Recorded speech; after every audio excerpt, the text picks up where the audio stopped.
My crush pretended to like me back, then laughed in my face. 6 months later, he was begging me to give him a chance. I liked Nico for almost 2 years before I worked up the courage to tell him. We were in the same friend group all through junior and senior year of high school. He was funny and charming and had this way of making everyone feel like they were the most interesting person in the room. When he talked to me, I felt special. When he remembered small details about my life, I thought it meant something. When he started texting me more often, asking to hang out just the two of us, I convinced myself he felt the same way. I was 17 and stupid and believed what I wanted to believe. I told him at a party the summer after graduation, pulled him aside, hands shaking, heart pounding, and said I'd liked him for a long time and wondered if he might feel the same way. He smiled, said he'd been waiting for me to say something, said he liked me too and had for months, said he didn't want to ruin our friendship by making the first move, but he was so happy I'd been brave enough to do it. I could barely breathe. This was everything I'd wanted. He asked if he could kiss me. I said yes. It was my first kiss, and for about 30 seconds, it was perfect. Then I heard the laughter. His friends were standing at the back door watching us. One of them was bent over laughing so hard he could barely stand. Another was slow clapping. Nico pulled away from me with this grin on his face that I'll never forget. He turned to his friends and said, "I told you she'd fall for it." They'd made a bet. Someone had dared Nico to get me to confess my feelings, pretend to reciprocate, and kiss me while everyone watched. The whole thing was a game. I was the punchline. I don't remember leaving the party. I just remember being in my car, crying so hard I couldn't see the road, pulling over in a parking lot and sitting there for an hour until I could breathe again. That was the worst night of my life. The story spread through our entire friend group within days. People I'd known for years were laughing about it behind my back, some to my face.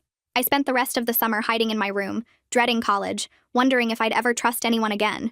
Then I went to university 4 hours away and decided to become someone new. I threw myself into everything. Joined clubs, made friends, studied hard, worked out, learned how to dress in ways that made me feel confident. I stopped being the quiet girl who faded into the background. I became someone who walked into rooms and got noticed. It wasn't about Nico anymore. It was about proving to myself that I was worth more than a cruel joke at a party. By junior year, I'd changed completely. I had a strong group of friends, a good GPA, and more confidence than I'd ever had in my life. I dated a few people, nothing serious, but enough to know that I was capable of being wanted for real. I barely thought about high school anymore. Then Nico showed up at my college. He'd transferred after flunking out of his first school and getting rejected from his second choice. Our university was his backup plan. I saw him at a campus coffee shop during the first week of fall semester.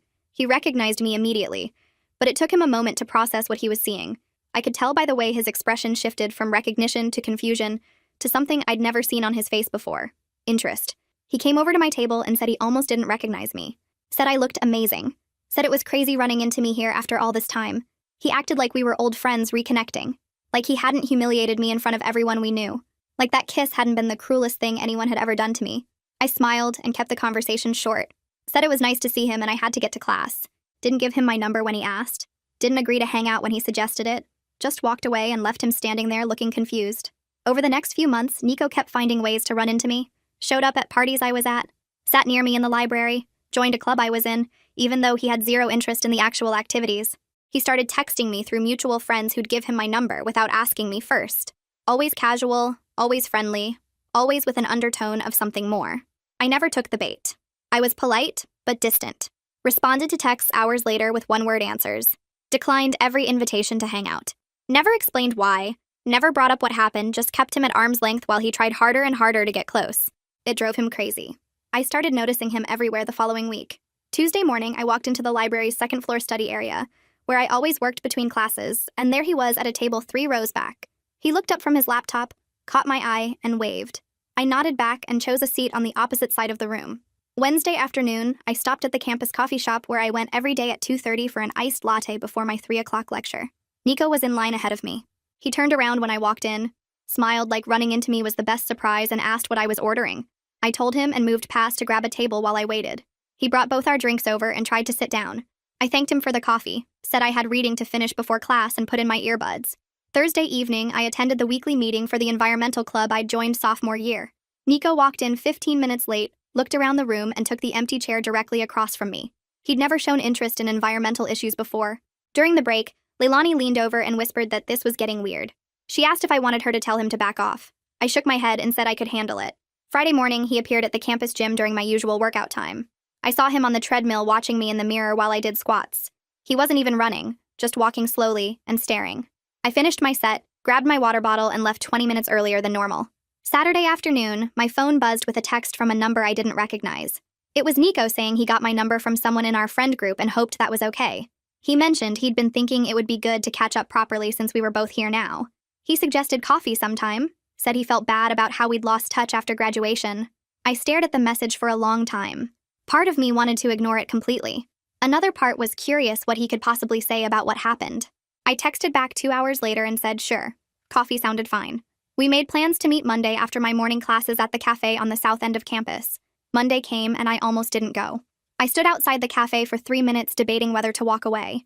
But I'd already agreed and I wanted to see if he would actually acknowledge what he'd done or just pretend it never happened. I pushed open the door and found him already there at a corner table with 2 drinks in front of him.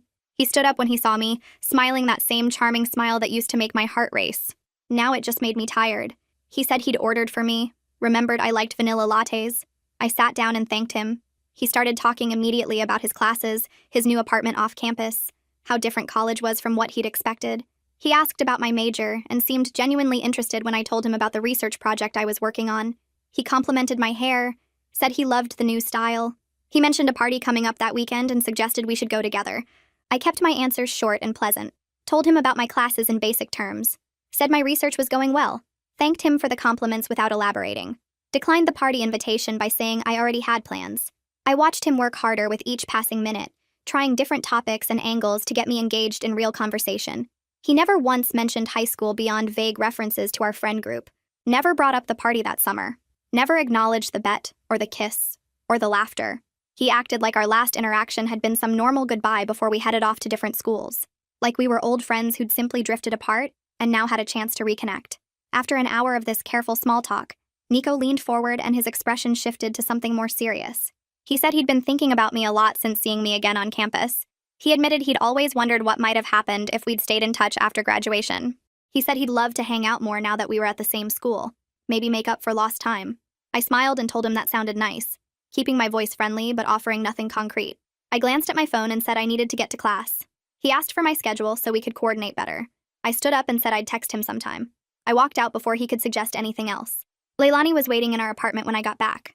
She'd finished her classes early and made tea for both of us. She asked how the coffee went before I'd even put my bag down. I sat on the couch and told her it went exactly how I'd expected.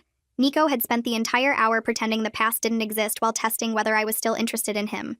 He'd complimented me, acted fascinated by my life, suggested future plans, all without once acknowledging why we'd stopped talking in the first place. Leilani asked what I was planning to do about it.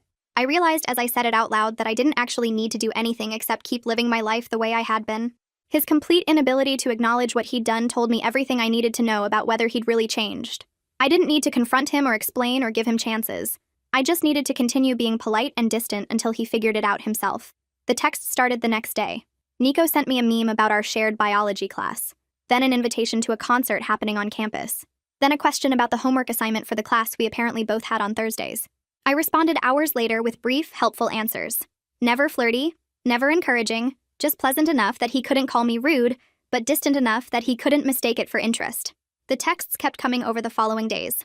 More memes, more event invitations, more homework questions. I could feel his frustration building in the increasing frequency and the slightly more desperate tone.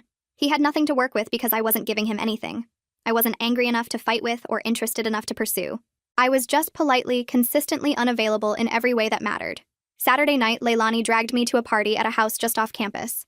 I hadn't planned to go, but she insisted I needed to get out and have fun instead of spending another weekend studying. The house was packed with people from various friend groups and classes. I was getting a drink in the kitchen when someone tapped my shoulder. I turned around and found myself face to face with Johnny Kemp. He'd been one of Nico's closest friends in high school, one of the guys standing at the back door that night watching and laughing. My stomach tightened, but I kept my expression neutral. Johnny asked if he could talk to me for a minute. I followed him to a quieter corner of the living room. He said he'd been wanting to apologize for what happened at that party senior year. He told me he was an immature jerk back then, and he was genuinely sorry for laughing and being part of something so cruel. I studied his face and saw real guilt there. I told him I appreciated the apology and that I'd moved on from it. He seemed relieved, and we ended up talking for 20 minutes about how much we'd both changed since high school. He mentioned he'd cut back on drinking and was taking school seriously now. I told him about my research and my plans for graduate school. It was strange but good to see that people could actually grow. Before he left to find his friends, Johnny said something that stuck with me. He mentioned that Nico talked about me constantly these days, always trying to figure out why I was being so distant with him. Johnny said Nico seemed genuinely confused about why I wouldn't give him a real chance, like he couldn't understand that his past behavior might have actual consequences. I thanked Johnny for the information but didn't elaborate on my plans or feelings. I kept my cards close and changed the subject. We said goodbye, and I went to find Leilani. Monday, after my engineering study group, Rocco Bowman walked me back toward my apartment building. We'd been casually seeing each other for about a month. Nothing serious, but nice and easy and comfortable. He was smart and kind and treated me like I mattered. Halfway across campus, he asked if there was history between me and the guy who kept showing up wherever I was. I'd noticed Nico at the library again that morning, sitting close enough to watch me but far enough to claim coincidence. I gave Rocco the basic story without too much detail. Told him about the bet and the kiss and the humiliation. Told him Nico had transferred here and was now trying to reconnect like nothing had happened. Rocco listened without interrupting, and his response was simple. He said I deserved way better than someone who would treat me like that. He said he wasn't worried because he could tell I wasn't interested in Nico at all. The next day, after our shared Thursday class, I was talking with Rocco outside the building about the upcoming exam. I saw Nico walking toward us from across the quad. His expression shifted when he saw Rocco standing close to me, laughing at something I'd said. Nico's smile faltered, and something that looked like jealousy crossed his face before he caught himself. The next afternoon, Nico texted asking if I wanted to study together for the biology exam. When I said I already had a study group, he asked directly if Rocco and I were dating. He tried to sound casual, but I could read the tension in his words. I texted back that we were seeing each other casually. Nothing too serious. I watched the 3 dots appear and disappear several times before his response finally came through saying that was cool and he hoped I was happy. I could picture him staring at his phone, processing this new information with visible discomfort, realizing he wasn't the only option anymore. A few days later, Nico texted asking if I wanted to come to a small gathering at his apartment that Friday. He mentioned some mutual friends from high school would be there, people who'd also ended up at our university. I almost said no automatically, but then he mentioned Faye would be coming. I'd run into Faye at the campus bookstore a few weeks back, and we'd grabbed coffee together. She was different from how I remembered her in high school, more genuine and less concerned with what everyone else thought. We'd talked for 2 hours about our classes and our plans after graduation, and I'd actually enjoyed it. So I texted back saying I'd stop by for a bit. Friday evening, I showed up at Nico's apartment around 8. The place was small but clean, with mismatched furniture that looked like it came from different thrift stores. About 15 people were scattered around the living room and kitchen, most of them faces I recognized from high school, but hadn't really kept in touch with. Nico opened the door and his whole face lit up when he saw me. He touched my arm lightly as I walked past him into the apartment, guiding me toward where everyone was gathered. I moved away from his hand smoothly and headed straight for where Faye was standing by the kitchen counter. Faye hugged me and immediately started telling me about her disastrous chemistry lab from earlier that week. We fell into easy conversation while Nico hovered nearby, clearly waiting for an opening to join us. Every time there was a pause in our discussion, he'd try to steer the conversation towards something that included him, or suggest we all move to the couch where there was more room. I kept turning back to Faye, asking her another question or bringing up a new topic. After about 20 minutes of this, Nico gave up and went to talk to some guys near the TV. I grabbed a soda from the cooler and settled onto the arm of the couch next to Faye. We talked about her roommate drama and my research project and the terrible dining hall food. Other people drifted in and out of our conversation. Nico kept glancing over at me from across the room. At one point, he brought over a bowl of chips and set it on the coffee table right in front of where I was sitting, using it as an excuse to ask if I was having a good time. I told him it was nice seeing everyone again, and turned back to Faye before he could continue. Around 9:30, Faye touched my elbow and nodded toward the small balcony off the living room. We stepped outside into the cool night air. The balcony was barely big enough for 2 people, with a rusty metal railing and a view of the parking lot. Faye leaned against the railing and looked at me carefully. She said she'd heard about what happened at that party senior year. My stomach tightened, but I kept my expression neutral. She continued quickly, explaining she wasn't there that night, but she'd heard the story later from someone else. She said she thought it was really cruel what Nico and his friends did. I took a sip of my soda to give myself a second before responding. Faye asked if I was okay being around him now, if it bothered me to see him at the school and come to his apartment. I appreciated that she asked directly instead of dancing around it. I told her I was completely fine, that I wasn't the same person I was in high school and he couldn't hurt me anymore. I explained that I'd built a whole new life here, and what happened back then didn't have power over me now. Faye studied my face like she was trying to determine if I was telling the truth or just being brave. I must have been convincing because she relaxed and said she was glad, that she'd been worried about bringing it up, but wanted to make sure I was okay. We talked for a few more minutes about other things, lighter topics, before heading back inside. The apartment felt warmer after the cool air outside. I noticed Nico watching us come back in, and within minutes he was making his way over. Someone had turned up the music and a few people were laughing loudly near the kitchen. Nico asked if he could talk to me for a minute and gestured back toward the balcony. Faye gave me a questioning look, but I nodded that it was fine. Nico and I stepped back outside. He closed the sliding door behind us, muffling the noise from the party. The balcony felt even smaller with him standing close to me. He leaned against the railing and ran his hand through his hair, a nervous gesture I remembered from high school. He said he knew we had a weird moment at that party senior year, and he wanted to clear the air about it. I stayed quiet, watching him, curious to see if he would actually acknowledge what he'd done or keep minimizing it. He shifted his weight from one foot to the other. He said everyone was drunk and stupid that night, and things got out of hand with his friends acting immature. I kept my expression neutral, giving him nothing. He continued, saying he felt bad about how it ended and he wished we could move past it, now that we were both more mature. I noticed he never actually said the words, "I'm sorry," or took direct responsibility for orchestrating the whole thing. Instead, he framed it like some mutual awkward situation that just happened to both of us, like we were both victims of his friend's behavior, rather than him being the one who planned it. He said we were different people now, and he hoped we could start fresh. I let the silence sit between us for a few seconds. Then I told him very calmly that I appreciated him bringing it up. I explained that I had moved past it completely, that I wasn't angry or hurt anymore. I said I'd grown a lot since then, and I hoped he had too. Relief washed over his face immediately. He stepped forward like he was going to hug me, arms already starting to lift. I took a smooth step back and suggested we head back inside to rejoin everyone. His arms dropped and he nodded quickly, trying to hide his disappointment. We went back into the apartment and I found Faye again. Nico stayed close for the rest of the night, always within view, always ready to jump into whatever conversation I was having. When I said I needed to leave around 11, he walked me to the door and asked if I'd want to hang out again soon, just the two of us. I gave him a non-committal smile and said maybe, then left before he could pin me down to specific plans. The next 2 weeks were intense. Nico texted me constantly, good morning messages and good night messages and random thoughts throughout the day. He asked me to study together, to grab coffee, to check out a new restaurant off campus. I responded to maybe 1 in every 5 texts. Always friendly but never encouraging. He started showing up at places he knew I'd be. I'd see him at the library during my usual study times, at the campus gym when I went for my morning run, at the student center between my classes. Leilani noticed immediately. She said he was clearly pursuing me hard, and she was impressed by how I was handling it without being mean or leading him on. The club we were both part of announced they were planning a weekend camping trip in the mountains. The president sent out a sign-up sheet during our Wednesday meeting. I added my name without thinking much about it. The next day, Nico texted asking if I was going on the trip. When I said yes, he said he'd just signed up too and suggested we could carpool together since we were going to the same place anyway. I texted back quickly that I was already riding with Leilani and some other friends. He sent back a thumbs up emoji, but I could picture his face, the disappointment he was trying to hide. The camping trip was the second weekend of October. Leilani and I drove up with 2 other girls from the club, our car packed with sleeping bags and coolers and camping chairs. The campsite was beautiful, surrounded by tall pine trees with a clear stream running nearby. About 20 people from the club came on the trip.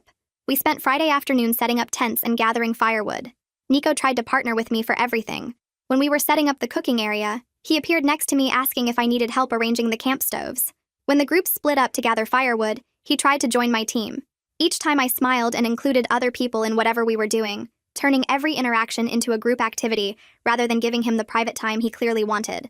Saturday, we went on a long hike up to a waterfall.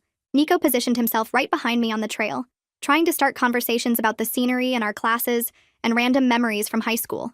I kept turning to talk to the people around us, asking questions and making jokes that included everyone. Rocco was also on the trip. I'd been happy to see him when we arrived at the campsite Friday night. We'd been texting less frequently the past few weeks because he had midterms, but seeing him again reminded me why I enjoyed his company. He was easy to be around, no games or hidden agendas. During the hike, I made sure to spend visible time with him, laughing at his stories and walking next to him when the trail widened enough for 2 people side by side. I saw Nico watching us from behind. That night, we built a big campfire and everyone gathered around it. Someone brought marshmallows and chocolate and graham crackers for s'mores. The flames cast moving shadows across everyone's faces. We sat on logs and camping chairs arranged in a circle around the fire. Nico made sure to sit directly across from me where he could maintain eye contact. Around 9, someone suggested playing Truth or Dare. A few people groaned, but most seemed into it. Nico perked up immediately, sitting forward in his chair. The game started silly, with people getting dared to do ridiculous things like hop on one foot around the campfire or sing the alphabet backwards. When it was Nico's turn, he chose Truth. Someone asked if he had a crush on anyone here at the campsite. The energy around the fire shifted. People glanced at each other, suddenly more interested. Nico looked directly at me and said yes. He was interested in someone, but he wasn't sure if she felt the same way. Everyone's eyes moved between us. The tension was obvious. Leilani raised her eyebrows at me from across the fire. I kept my expression completely neutral and took a sip of my hot chocolate. The game continued, but the mood had changed. People kept sneaking looks at me and Nico. After about 20 minutes, I got up and said I was going to get more water. I walked over to the coolers we'd set up near the cars, away from the firelight. The night was cold and clear, stars visible in the sky above the trees. I was digging through the ice in the cooler when I heard footsteps behind me. Nico's voice said my name quietly. I turned around and he was standing a few feet away, hands in his jacket pockets. He said he was talking about me during the game. I'd figured that much. He stepped closer and said he knew we had history, but he'd really fallen for who I was now.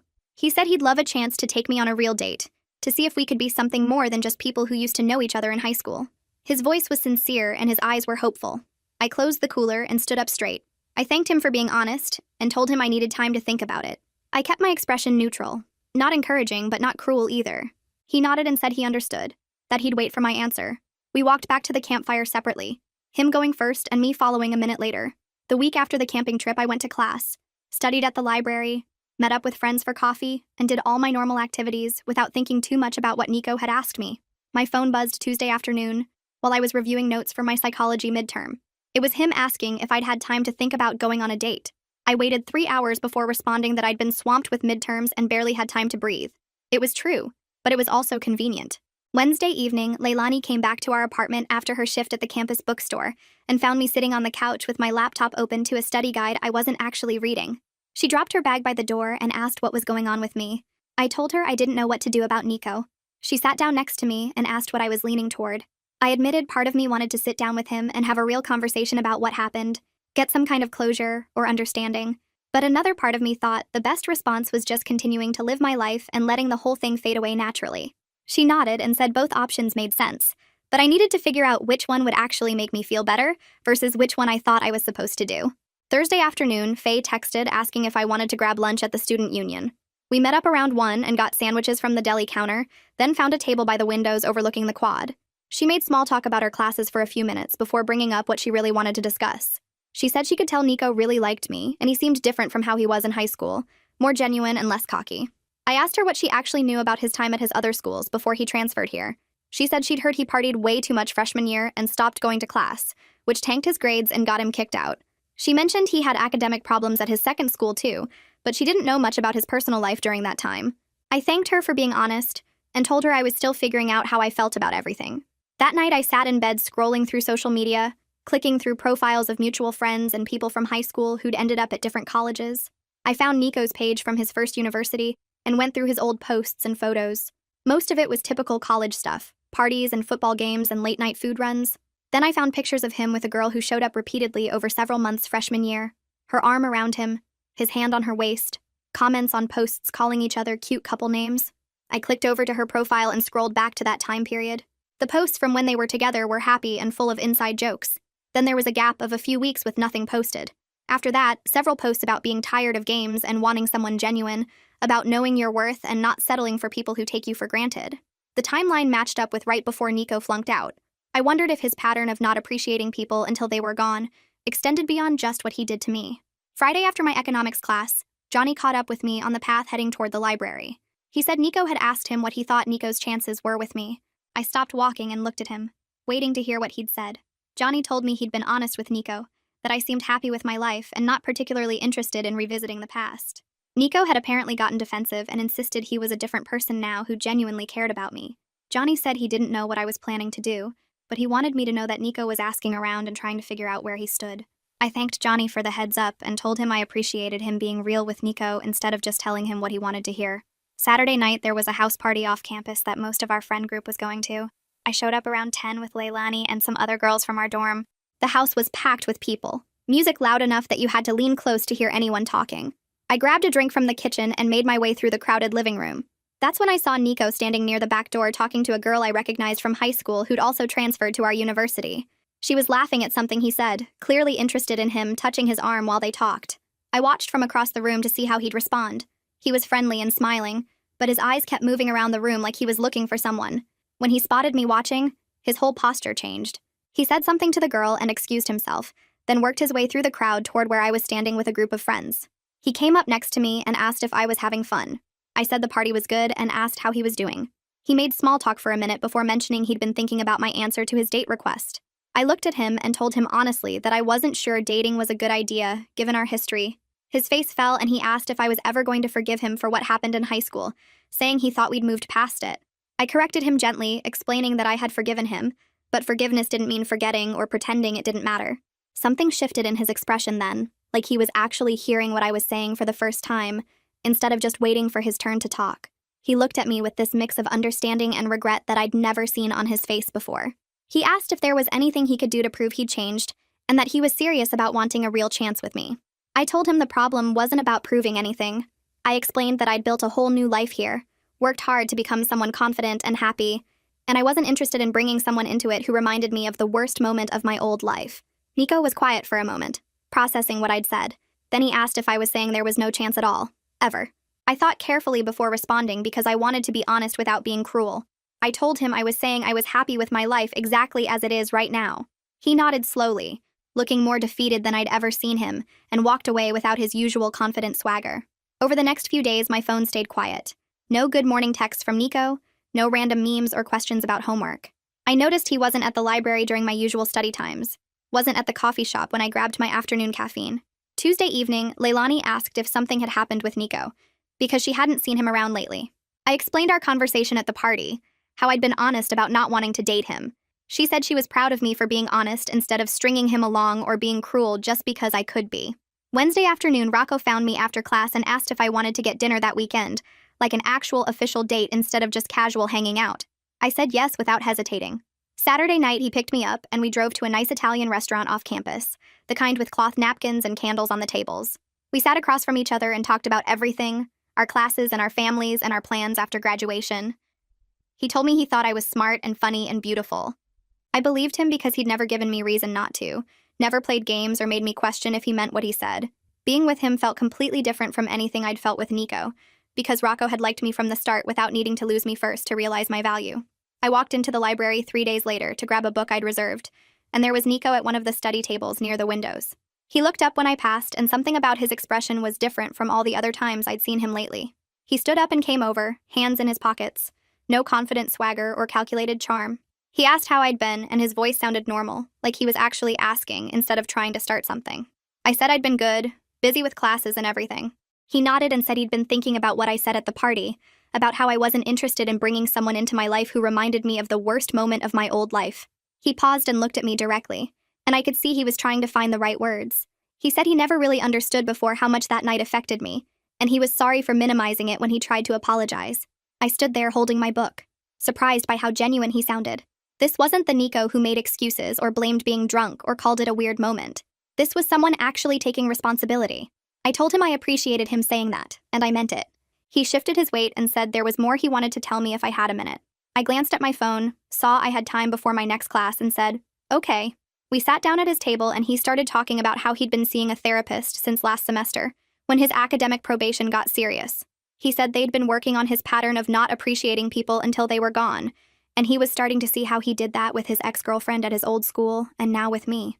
He explained that his ex had tried to talk to him about their relationship problems for months, but he'd brushed her off because he thought she'd always be there. Then she broke up with him right before he flunked out and he lost everything at once.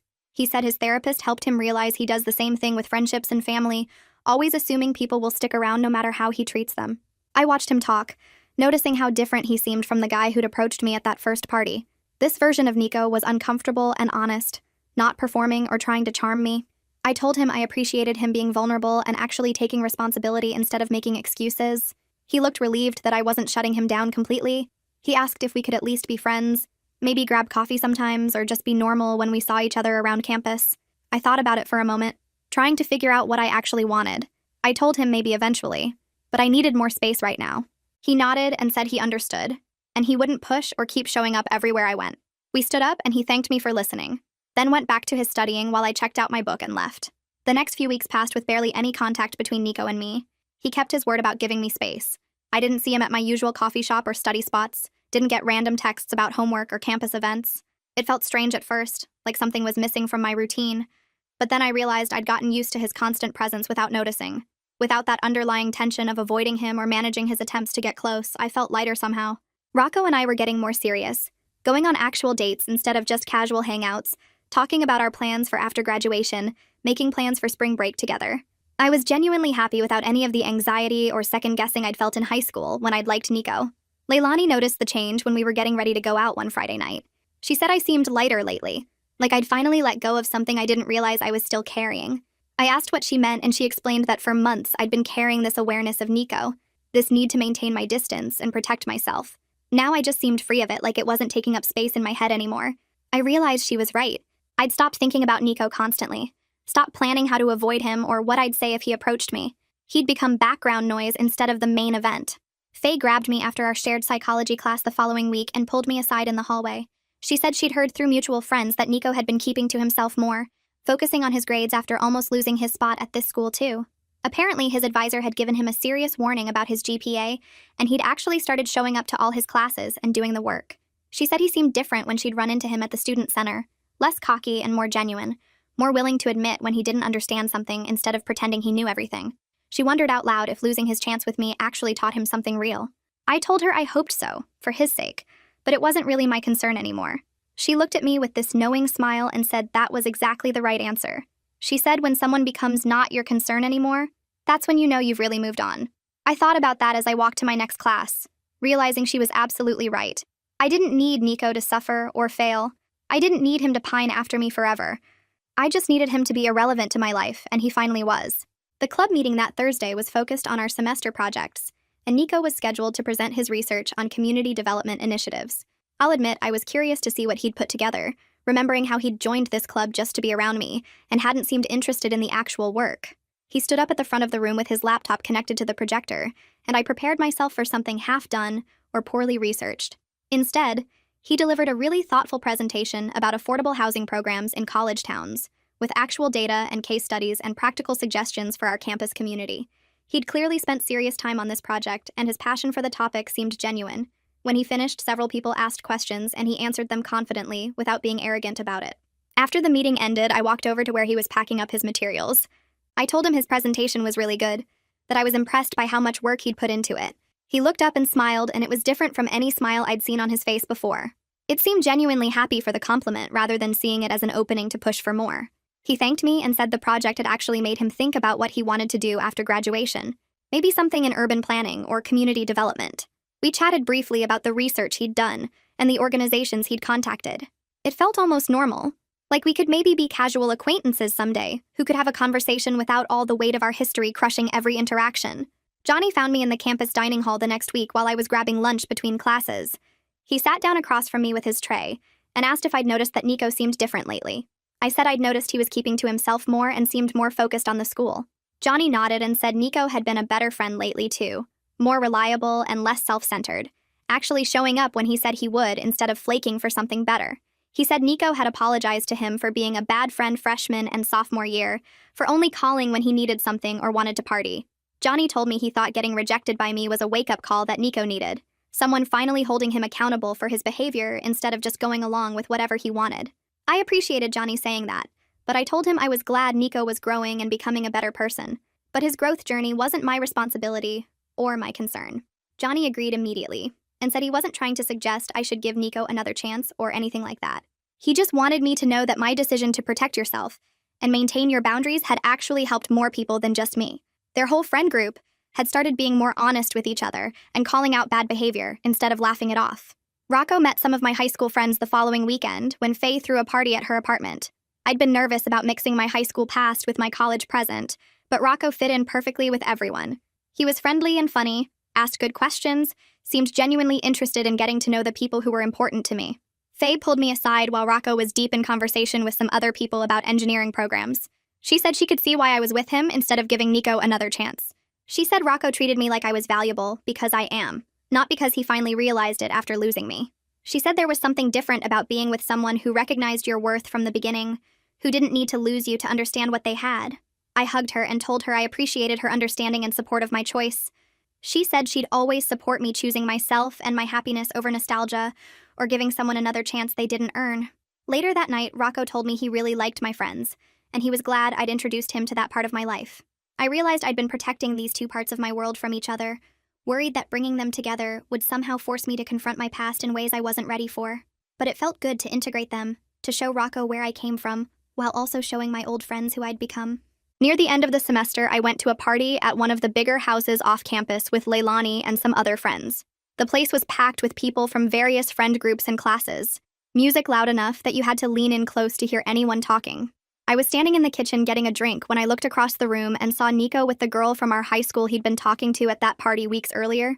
They were clearly together now, standing close with his arm around her waist, both of them laughing at something someone had said. She looked happy and comfortable with him, and he looked relaxed in a way I'd never seen when he was pursuing me. He caught my eye across the room, and for a second I thought it might be awkward, but he just gave me a small wave. I waved back, and that was it. No tension or awkwardness or unspoken history hanging heavy between us. Just two people who used to know each other better, acknowledging each other's presence at the same party. I turned back to my conversation with Leilani, and Nico became just another person in the crowded room. Leilani asked me later that night when we were walking back to our apartment if I was bothered by Nico having a girlfriend. I thought about it. Really examined my feelings to see if there was any jealousy or regret or sadness hiding underneath. I realized I genuinely didn't care at all. I told Leilani I hoped he treated this girl better than he treated me or his ex, and I meant it sincerely. I didn't hope it because I was being noble or taking the high road. I hoped it because I wanted him to be a better person, who didn't hurt people the way he'd hurt me. Leilani said that's how she knew I'd really moved on, when I could wish him well without needing anything from him. She said some people move on by staying angry or bitter, using their resentment as armor. But really, moving on meant reaching a point where the person just didn't matter to your emotional landscape anymore. They became neutral, neither good nor bad, just someone who existed in the world separate from you. As finals approached, I threw myself into studying and preparing for exams. I spent long hours in the library with my study group, made detailed outlines for my papers, met with professors during office hours to clarify concepts I didn't fully understand. Rocco and I studied together sometimes, taking breaks to get coffee or go for walks when our brains needed rest. I hung out with Leilani and our other friends, went to the gym to burn off stress, maintained my routines and friendships and relationship. Nico became just another person I occasionally saw around campus. I'd spot him in the library sometimes or pass him on the quad between classes, and we'd nod or say hi if we made eye contact. The power I'd felt from keeping him at a distance, from watching him want something he couldn't have, transformed into something better, complete indifference. He was no longer the person who hurt me or the person pursuing me or even the person I was actively avoiding. He was just Nico, someone I used to know, someone who existed in my world but didn't affect it. That felt like the real victory, better than any revenge I could have planned. Winter break came and I went back to my hometown for 3 weeks.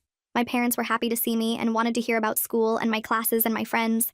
I told them about my good grades and the clubs I was in and how much I loved living with Leilani.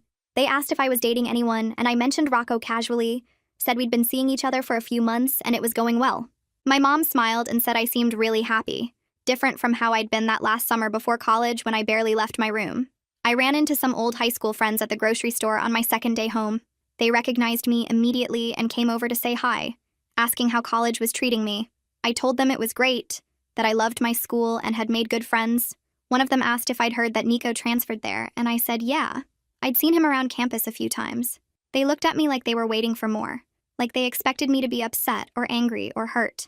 I just shrugged and said we weren't really close anymore, that we ran in different circles now. They seemed surprised by how casual I was about it, exchanging glances with each other like they couldn't believe I wasn't more bothered. Later that night, I realized they still saw me as the girl who got humiliated at that party, the one who cried and hid and let what Nico did define her whole summer. They had no idea that girl didn't exist anymore, that I'd spent 3 years becoming someone completely different. It felt strange knowing they were still stuck in that old version of me while I'd moved so far past it. Spring semester started in January, and I threw myself back into my routine. Classes were harder this term, but I liked the challenge. Rocco and I fell back into our pattern of studying together and getting coffee between classes. Leilani and I hosted a small party at our apartment to celebrate the new semester and invited our closest friends. I saw Nico around campus more often as the weeks went by.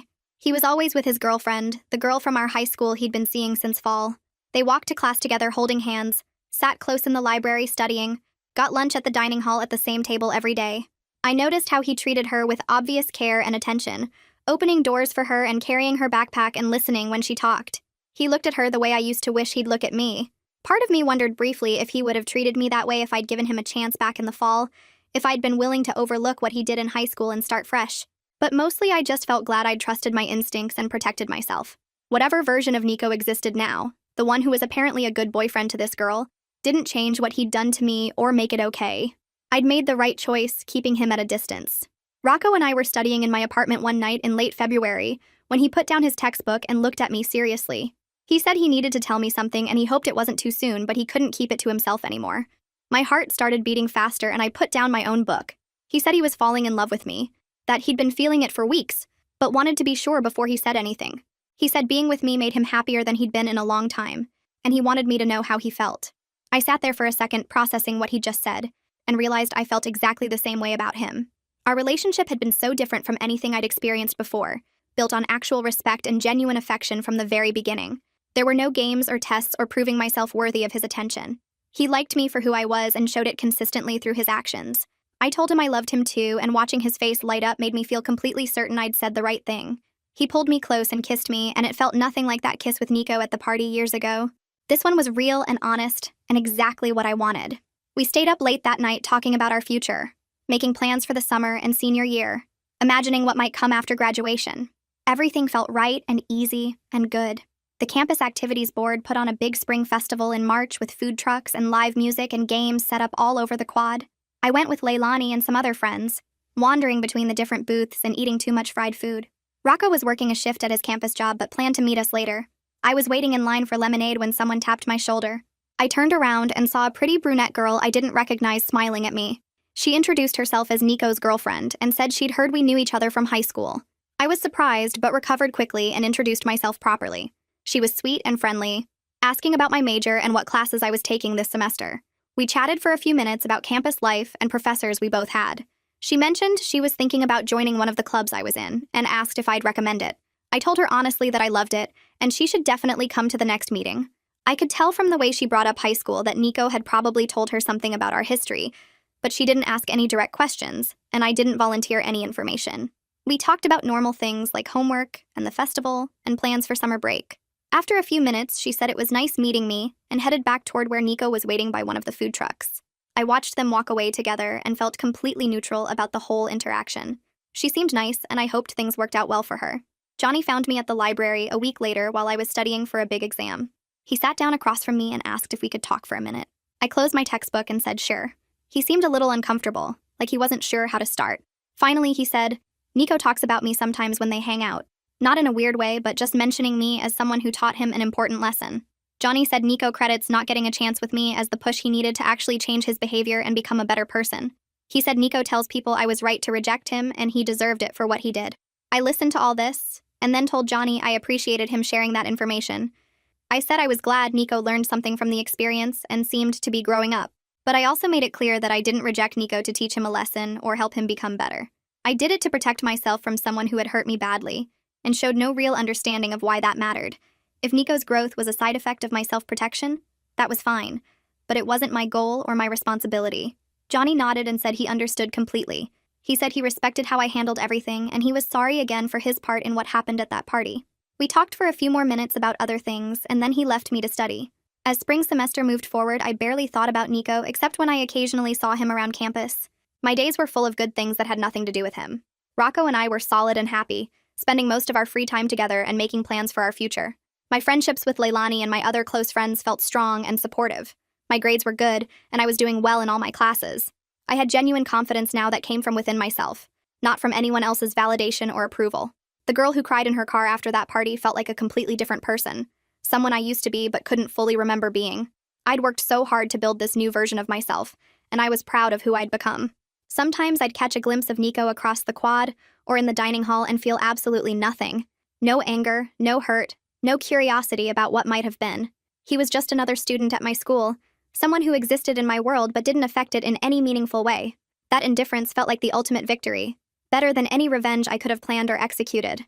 He didn't matter to me anymore, and that was exactly how I wanted it. Leilani and I were having dinner at our apartment one night in April, when she brought up how much we'd both grown during our time in college. She talked about coming here as a freshman, feeling lost and unsure of herself, and how different she felt now as we approached senior year. I mentioned how handling the Nico situation taught me that I don't owe anyone access to me, even if they claim they've changed or want another chance. I said learning to set that boundary clearly and stick to it without guilt was one of the most important lessons I'd learned. Leilani got quiet for a second and then said, watching me do that helped her set boundaries in her own life. She said seeing me refuse to compromise my self-respect or let someone back in just because they wanted, it showed her she could do the same thing. She mentioned a guy she'd been seeing freshman year who treated her badly and how she used to make excuses for him and give him chance after chance. But after watching how I handled Nico, she realized she deserved better and ended things. I felt proud hearing that my experience could help someone else, especially someone I cared about as much as Leilani. We talked for hours that night about growth and change and becoming the people we wanted to be. The club I was active in held an awards ceremony near the end of the school year to recognize members who'd contributed the most. I knew I was getting an award because the president had told me ahead of time, but I was surprised to see Nico's name on the list too. The ceremony was nice, held in one of the campus event spaces with refreshments and a small crowd of members and their friends. When they called my name, I went up and was accepted my award, thanking everyone for a great year. A few awards later, they called Nico's name, and he went up looking genuinely pleased. After the ceremony ended, people mingled and congratulated each other. Nico came over to where I was standing with some friends and congratulated me on my award. I congratulated him back, and we stood there for a moment in comfortable silence. Then he said he was genuinely glad we ended up at the same school because it forced him to grow up and face what he'd done. He said he knew I didn't owe him anything, but he wanted me to know he appreciated how I handled everything. I thanked him for saying that and told him I was glad things seemed to be going well for him. We talked for another minute about summer plans and then went our separate ways. It felt like a good ending to that chapter, polite and respectful without any lingering tension. Rocco and I made plans to stay in the same city over the summer instead of going home. We both found internships in our fields and decided to get an apartment together for senior year. Sitting in his dorm room looking at apartment listings online, I thought about how much my life had changed since that awful night at the party. I realized Nico was right about one thing when he said running into me at college was crazy, but not in the way he meant it. It was crazy because it showed me how much I'd grown and how little power he had over me anymore. Seeing him around campus all year, watching him try so hard to get close to me and then finally accepting that it wasn't going to happen, proved to me that I was strong enough to protect myself. I didn't need revenge or closure or an apology to move forward. I just needed to trust myself and build a life I was proud of. Rocco asked what I was thinking about, and I told him I was just happy, that everything felt right. He smiled and pulled me close, and we went back to looking at apartments, planning our future together. Faye invited me to coffee one afternoon in early May. We sat outside at a campus cafe enjoying the warm weather and catching up on end-of-semester stress. She brought up Nico out of nowhere, saying she'd been thinking about how I handled the whole situation with him. She said she was impressed by the grace and strength I showed throughout everything. A lot of people would have either given him another chance out of nostalgia for high school or been openly cruel to him out of revenge for what he did. But I did neither of those things. I just protected myself while letting him be responsible for his own growth. I thought about what she said and realized she was right. I could have made things harder for Nico if I'd wanted to.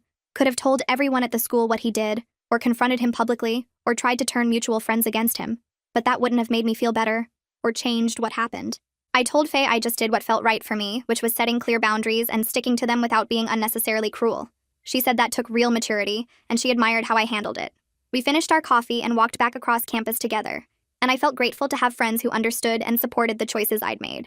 The semester wound down through finals and last-minute projects, and on the final day of classes, I walked across campus with Leilani after turning in my last paper.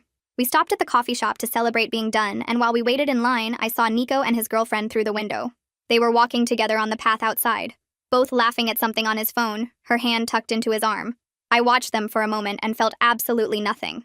Not satisfaction that he'd moved on, not sadness that we never happened, not even the faint vindication I might have expected. Just complete neutrality, like watching two strangers pass by. Leilani followed my gaze and asked if I was okay. I told her I was fine, genuinely fine, and she smiled and said that was the best possible outcome. I agreed completely because it was true. The fact that I could see him happy with someone else and feel nothing meant I'd actually let go of everything that happened between us. Summer break started a week later, and Rocco and I both stayed in town for internships in our fields. I worked at an engineering firm downtown while he did research at a lab on campus, and we fell into an easy routine of meeting for dinner after work and spending weekends exploring the city together. My internship was challenging and rewarding, giving me real experience in the career I'd been working toward for 3 years. I threw myself into the projects they assigned me, learning from the senior engineers and proving I could handle professional responsibilities. Rocco's research was going well too, and we'd spend evenings comparing notes about our days, both excited about our futures. One night in late July, someone from high school commented on an old photo on social media, asking if I'd heard Nico transferred to my university. I stared at the message for a moment, trying to remember what he was even doing lately. It took me several seconds to recall that he was dating someone and doing better in his classes. The fact that I had to actively think about it, that he wasn't just present in my mind anymore, made me realize I'd truly moved on. He'd become background noise in my life, someone I occasionally saw around campus, but rarely thought about otherwise. Rocco and I found an apartment together for senior year, a small 2-bedroom place a few blocks from campus with big windows and enough space for both of us to study. We spent a weekend in August moving our stuff in, arranging furniture, hanging pictures, making the place feel like ours. Standing in our living room after we'd finished unpacking, I looked around at the life I'd built and felt proud of myself. This wasn't about proving anything to anyone anymore. This was about knowing my worth and building a life that reflected it. I wasn't the girl who needed validation from someone who'd hurt her. I was the woman who knew what she deserved and refused to settle for less than genuine love and respect from the start. Rocco came up behind me and wrapped his arms around my waist, asking what I was thinking about. I told him I was just happy, and he kissed my temple and said he was happy too. Senior year started in September, with the familiar rush of new classes and reconnecting with friends after summer break. I saw Nico occasionally around campus, usually with his girlfriend, and we'd achieved this comfortable acquaintance where we could nod politely in passing without any underlying tension. Sometimes we'd exchange brief small talk if we ended up in the same place, asking about classes or mentioning campus events, but it never went deeper than surface-level pleasantries. It was the best possible resolution for us. Not friendship, but not enemies either. Just two people who used to know each other better and had moved on to separate lives. I'd see them studying together in the library or getting coffee between classes, and it didn't bother me at all.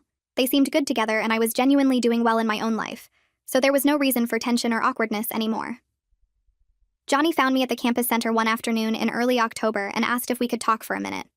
We sat down at one of the tables outside, and he told me he was grateful for how I'd handled everything with Nico. He said watching me set boundaries and stick to them had helped their whole friend group mature and treat people better.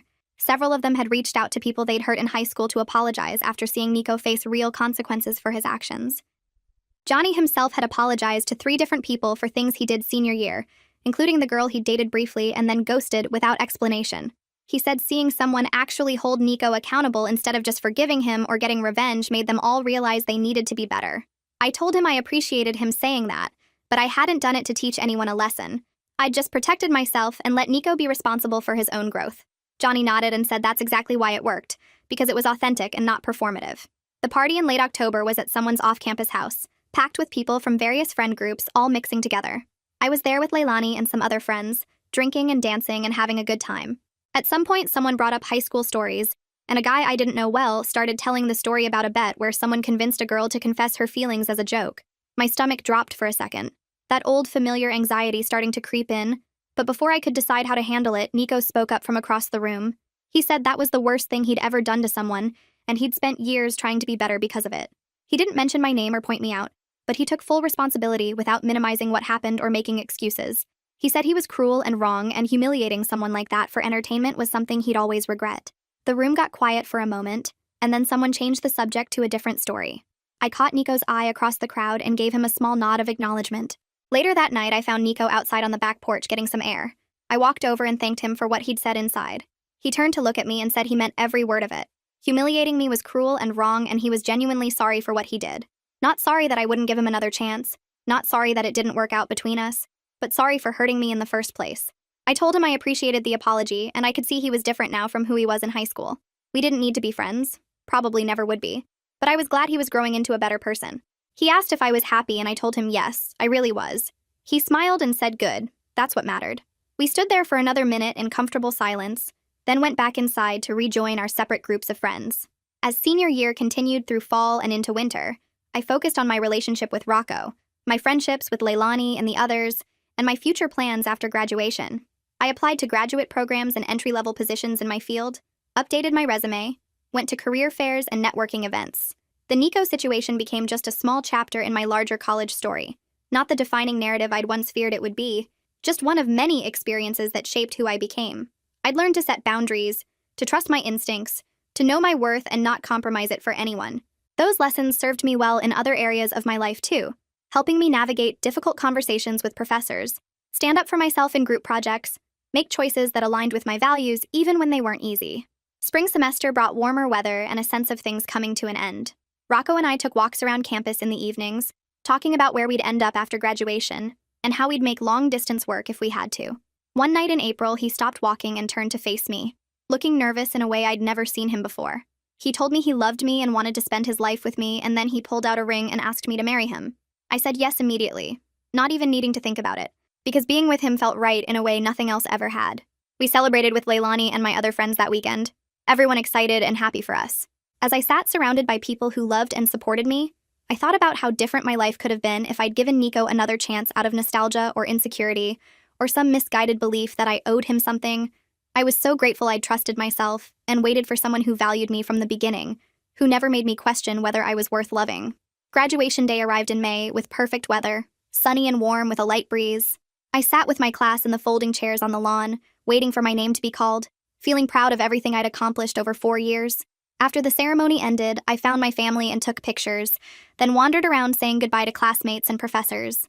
Across the crowd, I saw Nico with his girlfriend and his family, all of them smiling and taking photos too. He caught my eye and I waved back, both of us genuinely friendly. There was no lingering tension or unfinished business between us, no what-ifs or regrets, just two people who knew each other once and learned their separate lessons and moved on to build good lives. That was the ending I needed, and it was perfect. After the ceremony ended and everyone started moving toward the parking lots with their families, I saw Nico walking toward me through the crowd. His girlfriend was talking to her parents a few yards away, and he had that look on his face that meant he wanted to say something important. I stopped and waited while he approached, my diploma tucked under my arm, Rocco standing beside me with his hand on my back. Nico congratulated me and said he was moving to Seattle for a job, leaving in 2 weeks, probably wouldn't be back this way for a long time. He thanked me for teaching him that actions have consequences and that some things can't be undone just because you want them to be, and his voice was steady and genuine without any of the charm he used to hide behind. I told him I hoped he had a great life out there, and I meant it completely.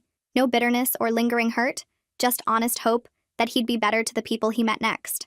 He nodded and shook Rocco's hand and walked back to his girlfriend. And that was it, the final conversation we'd probably ever have. Later that afternoon, Leilani and I sat on the steps outside our apartment building with iced coffee, watching people load moving trucks up and down the street. She brought up the Nico situation without me asking, said it was the first time she'd ever seen me truly stand up for myself, really set a boundary and stick to it no matter how much pressure someone put on me. She told me that watching me refuse to settle for less than I deserved, watching me choose myself over nostalgia or guilt or the easier path, inspired her to do the same thing in her own relationships. I felt proud hearing that, knowing my choice to protect myself ended up being an example for someone I loved. Proof that standing firm in your worth can matter beyond just your own life. The next few days I spent packing up my apartment, wrapping dishes in newspaper, and filling boxes with books and clothes, preparing for the move to the city where Rocco and I had both found jobs.